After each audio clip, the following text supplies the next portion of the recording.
Hello pandas of the internet, my name is Panda-chan. I am a full-time artist-ish, a part-time cosplayer, and an advocate for playing and exploring new game systems. Unlike the player we will be hearing about this time around. So, let's see what horror stories we will be witness to today. Grab a drink, relax, and let's get into it. This RPG horror story was posted by Artmonso. What do you mean there's no crunch? How a min-maxer D&D fanboy derailed a game and killed a group for not being D&D. Content warning for homophobic slurs. I had some downtime between Pathfinder campaigns as the normal DM was recovering from a mix of burnout and IRL flu, so I volunteered to play a short game for them. Bulldogs! A Fate RPG setting, seeing how burnt out everyone was making the most min-max characters possible. And a rules-light game would be fun. Everyone agreed to try it after explaining that it was like Futurama but more cartoony. Come character creation, 2 of the 3 players were confused at how freeform the system was. No classes, abstract skill pyramids, character aspects deciding what bonuses they can get, and even why they're using strange dice, fudge dice. The 3rd player, who was a drama major, got their character finished early. A squirrel thing, similar to Ratchet from Ratchet & Clank, in terms of being a combat engineer who has one too many things explode near him to work for the biggest delivery corps. The other 2 were trying to figure out how to min-max for a system that was very much not built for it. Having trouble getting how freeform everything was, that the stunts were feats, and nothing is as set in stone as other games. I think the thing I poorly explained out of all of this was the fate tokens, which will come into play later. The actor and I got one of them to understand it enough to make a space centaur, based off of his Pathfinder Centaur Chevalier, who was too big and intimidating to find work on proper freight trains. The 3rd player decided, despite the warnings from all of us, he was going to min-max. So, how does one min-max in a game as freeform as Fate? He made the most generic character possible. His core aspects for stuff like killer shape, an empty void of nothingness, shapeless. His character was a 2D humanoid silhouette. I think he was going for a Slenderman or something, but I never got an answer in the affirmative, as he tried to keep it as vague as possible. Even his mannerisms were pretty boring as well, giving one-word responses or just pointing. I can't even remember if he gave a reason why his character was even on the crew other than to feel the veins of the galaxy. At this point, we were 2 or so hours in and wanted to start the intro to the game. The warm-up session was the crew getting to meet their boss, getting set up with a not at all questionably salvaged ship, and some complimentary weapons, held together by space duct tape and a prayer. Min-max seemed visibly uninterested in any of the RP, and out-of-game asks to speed up things as much as possible. Even the mission brief was too long for him, as the other 2 players wanted to ask more questions about the delivery and where they were heading. The mission itself was collecting signage on a package that a delivery crew from 200 years ago forgot to get the first time around. The company was getting fined by the Galactic Postal Service for the incomplete delivery, and the person who had to sign for it disappeared on a warship that disappeared in battle. Which wasn't too uncommon in an interstellar war where collapsing stars into black holes was commonplace. The ship has reappeared again on the edge of known habitable space, and the crew were to board to find the guy alive or dead and get him to sign the document. The ship in question was full of radioactive zombies caused by the package being a poorly made nuclear-powered lamp. The crew wakes the zombies up, trying to get the emergency status pods in the hopes of finding the guy. Sounds fun, right? Well, 2 out of 3 players would say so. Minimax hated every single moment of it. He hated that I didn't seem to give him as much fate tokens as the others for triggering their aspects, despite playing into his aspect as much as possible, which, mind you, were generic edgelord fluff. He hated that there wasn't a proper monster manual to the setting, as he could not visualize the monsters at all, or any kind of feel for them without some kind of stat block. His complaining on this ruined one of the planned mini-boss fights that I felt like I did a good job foreshadowing. The reanimated body of the captain's second-in-command, a monstrous cat-tor. Like a centaur, but swap the horse for a cat and make the human part more beast-like. Here's how that convo went. Me. As you lock the door behind you and start to seal it with welding irons, you take note of the buzzing of computers and the holographic map in the center of the room, beginning to come into clearer. As the pile of dead bodies gain that same sickly green glow as the others that you have faced so far. As they begin to move away from the pile, the corpses start to laugh and wag in glee as the monstrous alien from atop the pile begins to growl. Plasma starts to fill out their bones as it stands on its 4 paws and goes for its dual-handed laser sword and... Min-maxer. Wait, how can it hold anything in its hands? It's on all 4s. Me. Okay, let me finish.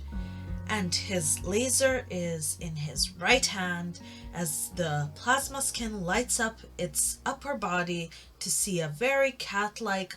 Min-maxer. Wait, upper body is cat-like? What about its lower body? It's not cat-like? Me. Its lower body is that of a puma except for its head, like the description I gave when you first entered the room. Actor. So, the cat tour looking thing from earlier. Me. Yes, it's a zombie cat tour. Min-maxer. What the hell is a cat tour? I didn't see anything like that in the Fate Core book. Centaur player. It's like a centaur, but cat instead of horse from the name of it. Min-maxer. Is that some strange homebrew thing? Actor. Fate has you make all your own stuff in the system. It's kind of the point. Min-maxer. You have to homebrew everything? That sucks. At least D&D has illustrations for what the hell you face half the time. I still don't understand what the hell is a gamma zombie anyways. Actor. Radioactive zombies. Centaur. Same. Min-maxer. Not a very good description. So I pulled out my phone and showed rough pics of what a cat tour and gamma zombie were, and it didn't help. Min-maxer. So, spooky scary skeletons and motherfucking furry blink. This is why I love fantasy RPGs better than sci-fi RPGs. You don't have to deal with that kind of perverted shit. Ouch. Okay. Wow. What a dick. Centaur and Actor looked at him for a good bit as they tried to give counterpoints to fantasy's use of sex, but the Min-maxer shifted focus back to the game as we were taking too much time away from the game on this nonsense the DM started. This took a lot of air out of an already partially filled tire that was this one shot. The Min-maxer also tried to abuse the fate tokens as much as possible, as they let him take control of the session when used, as the others were using them as intended. For example, the actor used them to better his engineering checks and add more crawl spaces to the ship, and the centaur used them to reroll his combat checks and add aspects to the otherwise difficult encounters, like well-positioned directions in the maze-like hallways or unstable biopacks on the gamma zombies themselves. Min-Max just used his points as soon as they got on board of the ship to make it so that none of the party's aspects can be activated, both good and bad, and removed the infectious element from the zombie virus on the basis, like, zombie viruses are so common, we have like vaccines or some shit for them. And any point I gave him, mostly to stop him complaining about never getting any fate points, were used to remove as much challenge as he can from the game. The only creative thing I saw him use his fate tokens for is that he found the old weapons bay on the ship, which due to some stocking errors was full of heavy-duty handheld framers called fireballers, motorized medieval weapons. Chain swords, chain axes, chain maces, and lesser costing bows / crossbows. Yes, we had to stop the game to debate what aspects each weapon had and how much damage each had.